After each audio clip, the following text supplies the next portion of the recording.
గణేష్ పురాణంలో గణపతికి ఉన్న ప్రతి నామానికి ఒక్కొక్క కథ ఉంటుంది.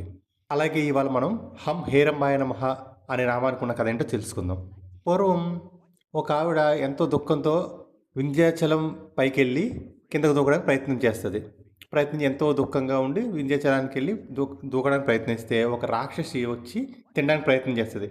ఈ చనిపోదాం అన్న ఆవిడ ఎంతో సంతోషంతో నన్ను తినే చాలా మంచిది అంటే రాక్షసి షాక్ అవుతుంది.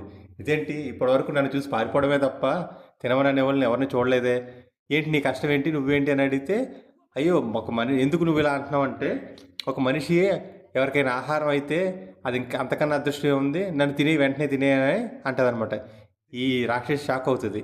ఇదేంటి నువ్వు ఇలా అంటున్నావు, నేను అసలు తిన్నాను, అసలు నేను ఇవాళ నుంచి అసలు మాంసాహారాన్ని ముట్టను, నేను నీకులా కందమూలాలే తింటాను అని అంటుంది అనమాట.